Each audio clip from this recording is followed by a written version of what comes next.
Friends, नमस्कार। मैं हूं विनीत कुमार और आप देख रहे हैं हमारे यूट्यूब चैनल थिंक ज्योग्राफी। दोस्तों, आज हम फिर उपस्थित हैं एक नए वीडियो के साथ और इस वीडियो में हम बात करेंगे करंट अफेयर्स की। ठीक है, करंट अफेयर्स की जैसे डेली की तरह आज भी हम पहले देखेंगे सबसे पहले मोटिवेशनल कोट्स। तो खुद को इतना कमजोर मत होने दो। लिखा है, खुद को इतना कमजोर मत होने दो कि तुम्हें किसी के एहसान की जरूरत हो। खुद को इतना कमजोर मत होने दो कि तुम्हें किसी के एहसान की जरूरत हो। जी हाँ दोस्तों, आप खुद इतना मेहनत करो कि किसी के एहसान की जरूरत आपको ना हो और एक दिन आप सफल व्यक्ति बनो। चलिए आज के इसी कोर्स मोटिवेशनल कोर्स के साथ आज का हम पहला क्वेश्चन अब शुरुआत करते हैं। भारतीय संविधान का कौन सा अनुच्छेद लोकसभा या राज्यसभा के सांसदों की अयोग्यता डिस्क्वालिफिकेशन से संबंधित है? हाल ही में चर्चा में रहा अभी राहुल गांधी से संबंधित एक मुद्दा, जिसमें राहुल गांधी को डिस्क्वालीफाई कर दिया गया है। उसमें किस अनुच्छेद के तहत किया गया है, इसी पर आधारित के क्वेश्चन है। तो आज हम देखेंगे। तो वो किया जाता है अनुच्छेद 102 के तहत। भारतीय संविधान में ये उल्लेख किया गया है कि लोकसभा या राज्यसभा के सांसदों की अयोग्यता डिस्क्वालिफिकेशन कैसे निर्धारित की जाएगी। तो डिटेल से पढ़ते हैं। इसमें अनुच्छेद 102 लोकसभा या राज्यसभा के सांसदों की अयोग्यता से संबंधित है। यह सांसद की अयोग्यता के कारणों की सूची प्रदान करता है। लोकसभा सचिवालय द्वारा राहुल गांधी को सांसद के पद से अयोग्य ठहराने के लिए जारी नोटिस में भारतीय संविधान के अनुच्छेद 102 ई और जन प्रतिनिधित्व अधिनियम 1951 का उल्लेख है। ठीक है, जिसके तहत उन्हें डिस्क्वालीफाई किया गया। अब हम डिटेल से देखते हैं कुछ वर्तमान में, चूंकि संविधान से जुड़ा हुआ ये मुद्दा है तो संविधान के बारे में कुछ हम डिटेल से चर्चा करते हैं। वर्तमान समय में भी केवल 470 अनुच्छेद क्या है, वर्तमान समय में जो हमारे भारतीय संविधान में है वो 470 अनुच्छेद है कुल इस समय, और 12 अनुसूचियां हैं। इसमें 25 भाग हैं। 25 भागों में इसे विभाजित किया गया है, जिसमें से 22 भाग हमारे मूल हैं और उसके बाद कुछ सब भाग हैं। परंतु इसके निर्माण के समय मूल संविधान की बात करें तो 395 अनुच्छेद यहाँ थे जो 22 भागों में विभाजित थे। इसमें केवल 8 अनुसूचियां उस समय थी। प्रत्येक राज्य में एक विधानसभा, जैसे कि हम जानते हैं कि प्रत्येक राज्य में एक विधानसभा है। उत्तर प्रदेश, बिहार, महाराष्ट्र, कर्नाटक, आंध्र प्रदेश और तेलंगाना में एक ऊपरी सदन है जिसे हम विधान परिषद कहते हैं। कई बार ये क्वेश्चन पूछा जाता है कि किस किस राज्यों में कुल विधानसभाएं हैं। तो सभी स्टेट्स में एक विधानसभा होती है। उसके अलावा पूछा जाता है किस राज्य में जो है विधान परिषद स्थित है। तो उत्तर प्रदेश 1, बिहार 2, महाराष्ट्र 3, कर्नाटक, आंध्र प्रदेश और तेलंगाना में जो है विधान परिषद स्थित है। अब हम आपको बताते चलते हैं कि जैसे भारतीय संविधान में हमारे यहाँ संसद होती है, संसद है, संसद के जैसे 2 सदन हैं। एक को हम लोकसभा कहते हैं, लोकसभा, और दूसरे को हम राज्यसभा कहते हैं, राज्यसभा। राज्यसभा हमारा अस्थायी सदन है, जबकि लोकसभा अस्थायी सदन है। ठीक, इसी तरह राज्यों में भी 2 सभाएं होती हैं कुछ राज्यों में, बाकी सब में एक सभा है। जैसे सभी में तो विधानसभाएं होती हैं स्टेटों में। उसके अलावा जो 7 है, जैसे उत्तर प्रदेश, बिहार, महाराष्ट्र, कर्नाटक, आंध्र प्रदेश, तेलंगाना है, यहाँ विधान परिषद है जिसे हम उच्च सदन के रूप में इसे हम जानते हैं। आपको बता दें, उच्च सदन वो सदन होते हैं जो अस्थायी सदन के अंतर्गत आते हैं।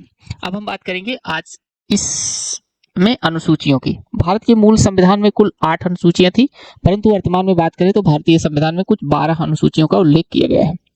ठीक है, संविधान के 9वीं अनुसूची में प्रथम संविधान संशोधन 1951, 10वीं अनुसूची में 52वें संविधान संशोधन 1985 और 11वीं अनुसूची जोड़ी गई 73वें संविधान संशोधन 1992 में, और 12वीं अनुसूची जोड़ी गई 74वें संविधान संशोधन 1992 द्वारा इसमें सम्मिलित की गई। अब देखते हैं पहली अनुसूची में हमारा क्या है। तो पहली अनुसूची के अंतर्गत अनुच्छेद 1 से लेकर 4 तक का उल्लेख है, जिसमें राज्य और संघ राज्य क्षेत्रों के वर्णन के विषय में बात की गई। अब हम दूसरी अनुसूची की बात करेंगे। दूसरी अनुसूची में अनुच्छेद 59, 3, 65, 3, 75, 6, 97, 125, 148, 3, 158, 3, 164, 5, 186 तथा 221 मुख्य पदाधिकारियों। जबकि बात करें, कई बार होता है तो ये तो हम डिटेल से आपको बता रहे हैं, वैसे इसमें वेतन और भत्ते के विषय में दिया गया है। जो मुख्य हमारे पदाधिकारी हैं उनके वेतन और भत्ते के बारे में द्वितीय अनुसूची में इसका उल्लेख किया गया है। अब इसमें कई सारे सब भाग किए गए हैं, जिसमें भाग का के अंदर राष्ट्रपति और राज्यपाल के वेतन के भत्ते का उल्लेख है। उसके अलावा खा में कहा गया है लोकसभा और विधानसभा के अध्यक्ष और उपाध्यक्ष और राज्यसभा के जो अध्यक्ष हैं उनके विषय में उनके वेतन और भत्ते से जुड़ा हुआ, साथ ही साथ विधान परिषद के सभापति और उपसभापति के वेतन भत्ते के विषय में यहाँ पर उल्लेख किया गया है। भाग में कहा गया है उच्चतम न्यायालय के न्यायाधीशों के वेतन और भत्ते के विषय में। इसके अलावा भाग में कहा गया है भारत के नियंत्रक महालेखा परीक्षक के वेतन और भत्ते के विषय में उल्लेख किया गया है। बात करेंगे अनुसूची तीसरी की। अनुसूची तीसरी में 75वां अनुच्छेद, 99 अनुच्छेद, 124, 148, 164 और 188 और 219, जिसमें उल्लेख है कि विधायिका के सदस्य, मंत्री, राष्ट्रपति, उपराष्ट्रपति, न्यायाधीशों आदि के लिए शपथ दी जाने वाली प्रतिज्ञान का प्रारूप दिया गया है। कुल मिला के हम आपको बताते चलें कि अनुसूची तीसरी में सिर्फ इस चीज को आप याद रखें कि ये शपथ के लिए किया गया है।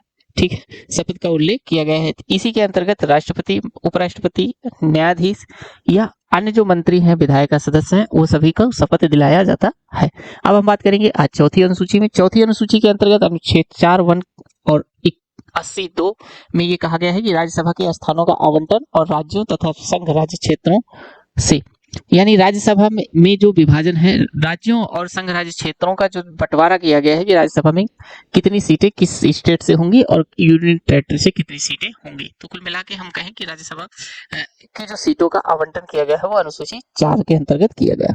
अब अनुसूची 5 की बात करेंगे तो अनुसूची 5 में अनुच्छेद 244(1) के तहत किया गया है। अनुसूचित क्षेत्रों और अनुसूचित जनजातीय क्षेत्रों के लिए प्रशासन और नियंत्रण से संबंधित है। यानी अनुसूची 5 में कहा गया है कि एससी एसटी से जो जनजातियां हैं, एससी और जो एसटी जनजातियां हैं, जिसे हम अनुसूचित ट्राइब्स, शेड्यूल्ड ट्राइब्स बोलते हैं, अनुसूचित जनजातियां हैं, उनके नियंत्रण के लिए विशेष प्रावधान ये किया गया है। अब बात करेंगे अनुसूची 6 की। अनुसूची 6 में जो है ये कहा गया है कि असम, मेघालय, त्रिपुरा और मिजोरम राज्यों के जनजातीय क्षेत्र है उनके लिए विशेष उपबंध किया गया है। जो हमारे पूर्व जो स्टेट है, जो उत्तर पूर्वी स्टेट्स हैं हमारे, उनके विषय में, जैसे में असम है, मेघालय है, त्रिपुरा और मिजोरम में जो जनजातीय क्षेत्र है उनके विषय में उल्लेख किया गया है। अब बात करेंगे अनुसूची 7वीं की। 7वीं अनुसूची अनुच्छेद 246 का उल्लेख किया गया है और इसके तहत कहा गया है कि विषयों के वितरण से संबंधित सूची संघ सूची, राज्य सूची और समवर्ती सूची, यानी ये बताया गया है इसमें संघ सूची, राज्य सूची और समवर्ती सूची। आपको बता देंगे संघ सूची, राज्य सूची और समवर्ती सूची क्या होता है। तो संघ सूची के अंतर्गत कुछ विषयों का उल्लेख किया गया है जिसपे कानून बनाने का अधिकार सिर्फ केंद्र सरकार को होता है। उसी तरह से राज्य सूची के अंतर्गत जितने विषय होते हैं उन सब पर कानून बनाने का अधिकार सभी जो है अपने अपने जो राज्य हैं, उन राज्यों के जो के विधानसभाएं होती हैं उनका उसमें योगदान होता है। यानी हम कुछ बात करें तो उसमें राज्यों का जो होते हैं उनका होता है। बाकी समवर्ती सूची के अंतर्गत जिन विषयों का उल्लेख किया गया है उनमें दोनों राज्य सरकार और केंद्र सरकार दोनों मिलकर कानून का निर्माण करती है। अब बात करेंगे अनुसूची 8 की। अनुसूची 8 में अनुच्छेद 344(1) और 351 के तहत ये बात की गई है कि भाषाएं, कुल कितनी भाषाओं का उल्लेख है, 22 भाषाओं का उल्लेख है। अनुसूची 9 में कहा गया है कि कुछ भूमि सुधार संबंधी नियमों का विद्यमान करण, पहला संविधान संशोधन इसके तहत 1951 में के द्वारा यह जोड़ा गया था। ठीक है, तो भूमि अधिनियम से संबंधित कुछ विशेष प्रावधान इसमें किया गया है। अनुसूची 10वीं कह रहा है कि 10वीं अनुसूची में दल बदल परिवर्तन से संबंधित उपबंध दिए गए हैं। 52वें संविधान संशोधन 1985 द्वारा ये उपबंध 10वीं अनुसूची जोड़ी गई थी। 11वीं अनुसूची की बात करें तो पंचायती राज से संबंधित है, जिला पंचायत से संबंधित है यह 11वीं अनुसूची। ठीक है, जो 73वें संविधान संशोधन 1992 के द्वारा जोड़ा गया था। 12वीं अनुसूची की बात करें तो नगर पालिका का वर्णन किया गया है। यह अनुसूची संविधान सभा अनुसूची संविधान में 74वें संविधान संशोधन 1993 द्वारा ये जोड़ी गई थी। कुल मिला के 11वां अनुसूची ये कहता है कि जो पंचायती राज है, यानी ग्रामीण जो न्याय व्यवस्था है,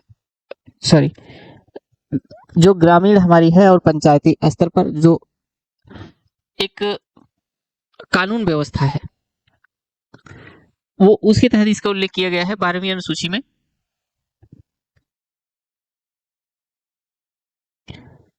अब हम बात करेंगे आज के प्रश्न नंबर 2 की। किस देश ने अमेरिका के साथ मिलकर agriculture innovation mission for climate यानी AIM4C लॉन्च किया है? तो ये किया है संयुक्त अरब अमीरात के साथ मिलकर। यूएई और संयुक्त अरब अमीरात पार्टी 26 में लॉन्च किया गया। भारत में हाल ही में 2023 में इस समूह में शामिल AIM4C 4C एक वैश्विक साझेदारी है जिसका उद्देश्य जलवायु स्मार्ट कृषि और खाद्य प्रणाली नवाचार के लिए निवेश और समर्थन में तेजी लाना है। ठीक है, जलवायु स्मार्ट कृषि और खाद्य प्रणाली नवाचार में ये है निवेश और समर्थन में तेजी लाने के लिए एक जो है agriculture innovation mission for climate launch किया गया है। अब बात करेंगे आज के थर्ड क्वेश्चन की। सहकार समृद्धि सौधा का निर्माण किस राज्य या केंद्र शासित प्रदेश में किया गया है? तो ये किया गया है कर्नाटक राज्य में। केंद्रीय गृह मंत्री और सहकारिता मंत्री अमित शाह ने केंद्रीय गृह मंत्री और सहकारिता मंत्री जो अमित शाह ने बेंगलुरु में सहकार समृद्धि सौधा की आधारशिला रखी। यह सहकार समृद्धि सौधा कृषि विपणन के लिए 67 एकड़ का बाजार यार्ड है। उन्होंने कर्नाटक सहकारिता विभाग के 1400 करोड़ रुपए के विभिन्न विकास कार्यों का भी उद्घाटन किया है। अब हम बात करेंगे क्वेश्चन नंबर 4 की। रक्षा मंत्रालय ने हाल ही में प्रोजेक्ट हिम शक्ति के तहत किस संगठन के साथ एक अनुबंध पर हस्ताक्षर किया है? तो वो किया है BEL के साथ। ठीक है, भारत के केंद्रीय रक्षा मंत्रालय ने हाल ही में प्रोजेक्ट हिम शक्ति के तहत BEL हैदराबाद के साथ एक अनुबंध पर हस्ताक्षर किए। हिम शक्ति परियोजना MSME जो हमारा सहित भारतीय इलेक्ट्रॉनिक्स और संबंध उद्योगों की भागीदारी को प्रोत्साहित करेगी। इस परियोजना के तहत लगभग 3000 करोड़ रुपए की कुल लागत से 2 एकीकृत इलेक्ट्रॉनिक युद्ध प्रणालियों का निर्माण किया जाएगा। ठीक है, अब क्वेश्चन नंबर 5 की बात करते हैं। क्वेश्चन नंबर 5 में कह रहा है भारत म्यांमार सीमा की रखवाली के लिए कौन सा अर्धसैनिक बल जिम्मेदार होता है? तो भारत म्यांमार सीमा की रखवाली के लिए असम राइफल्स जो हमारा अर्धसैनिक बल है वो जिम्मेदार होता है। अब देखते हैं असम राइफल्स का 128वां स्थापना दिवस समारोह 24 मार्च 2023 को शिलांग में आयोजित किया गया। यह केंद्रीय अर्धसैनिक बल भारत म्यांमार सीमा की रखवाली करता है। इस वर्ष बल के कर्मियों को एक शौर्य चक्र, 7 सेना पदक और 411 राष्ट्रपति और राज्यपाल पदक से सम्मानित किया गया है। तो ये तो थी हमारी करंट अफेयर्स की वीडियोस। अब हम बात करते हैं उत्तर प्रदेश PCS जो एग्जाम्स होने वाले हैं उससे जुड़े हुए उत्तर प्रदेश PCS के उत्तर प्रदेश से कुछ जुड़े हुए क्वेश्चन की, जिसमें सन 1526 में पानीपत के युद्ध में बाबर ने इब्राहिम लोदी को पराजित कर उत्तर प्रदेश के किस नगर पर अपना अधिकार किया था? तो ये किया था आगरा पर। यहाँ पर राइट ऑप्शन हमारा ए होगा। अब देखते हैं क्वेश्चन नंबर 2 की। काकोरी ट्रेन डकैती घटना के मामले में किसे फांसी की सजा हुई थी? तो काकोरी ट्रेन डकैती जो हुई थी उसमें किसे फांसी हुई थी? तो रामप्रसाद बिस्मिल को, अशफाक उल्लाह खां को, रोशन सिंह को। तो यहाँ पर सभी ऑप्शन सही है, यानी उपरोक्त सभी।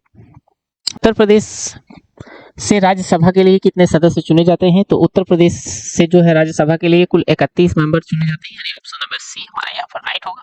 अब हम बात करेंगे क्वेश्चन नंबर 4 की। उत्तर प्रदेश विधानसभा सदस्यों की संख्या कितनी है? इसमें विधानसभा की जो सदस्यों की कुल संख्या है वो 404 है। अब बात करेंगे क्वेश्चन नंबर 5 की। गोरखपुर में किस नदी के तट पर, गोरखपुर जो है किस नदी के तट पर स्थित है ये पूछा जा रहा है। तो गोरखपुर राप्ती नदी के तट पर स्थित, यानी ऑप्शन 1 हमारे राइट ऑप्शन होगा। अब बात करेंगे क्वेश्चन नंबर 6 की। निम्न में से किस नदी को कर्णवती के नाम से जाना जाता है? किस नदी को कर्णवती के नाम से जानता है? सिंधु, चंबल, सोन या केन को जानते हैं? तो केन नदी को कर्णवती नदी के नाम से भी जानते हैं। अब हम बात करेंगे क्वेश्चन नंबर 7 की। उत्तर प्रदेश के किस जिले में लाल मिट्टी मिलती है? तो उत्तर प्रदेश के किस जिले में लाल मिट्टी मिलती है? तो मिर्जापुर और सोनभद्र दोनों जिलों में लाल मिट्टी मिलती है, यानी ऑप्शन नंबर सी हमारे यहाँ राइट ऑप्शन होगा। अब हम बात करेंगे क्वेश्चन नंबर 8 की। उत्तर प्रदेश राज्य में बहने वाली कौन सी नदी हिमालय से नहीं निकलती? तो हिमालय से कौन सी नदी निकली? गंगा निकलती है हिमालय से, यमुना हिमालय से निकलती है, सोन और गंडक की बात की तो गंडक भी हिमालय से निकलती है, जबकि सोन नदी हमारी हिमालय से नहीं निकलती, बल्कि वो अमरकंटक की पहाड़ी से निकलती है। अमरकंटक की पहाड़ी से निकलती है, ठीक है, जो मध्य प्रदेश में स्थित है। अब हम बात करेंगे क्वेश्चन नंबर 9 की। उत्तर प्रदेश राज्य के किस मैदानी जनपद में सर्वाधिक कम वर्षा होती है? कौन सा ऐसा मैदानी जनपद है जिसमें सर्वाधिक कम वर्षा होती है? तो इसका राइट ऑप्शन इलाहाबाद, देवरिया, मथुरा या बलिया। तो सबसे कम वर्षा वाला जो जिला है वो है मथुरा, यानी ऑप्शन नंबर बी हमारा राइट ऑप्शन होगा।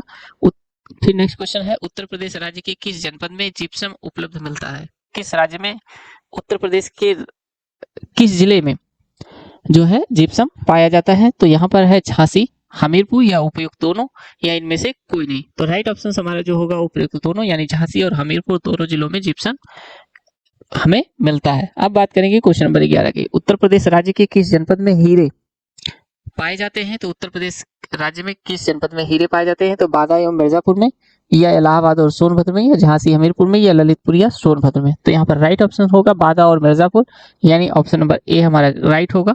तो आज हमने चर्चा की इतने सारे क्वेश्चन। अब हम बात करेंगे कल के जो राइट ऑप्शन होगा। कल हमने क्वेश्चन पूछा था कि उत्तर प्रदेश का राजकीय पुष्प क्या है, तो वो है पलाश। ठीक है, चलिए आज की वीडियो में इतना ही। वीडियो कैसी लगी कमेंट बॉक्स में लिखना ना भूलिए। वीडियो आपको पसंद आई हो तो लाइक करें, चैनल पर नए हैं तो प्लीज चैनल को सब्सक्राइब करें। थैंक यू दोस्तों, फिर मिलेंगे नेक्स्ट वीडियो में।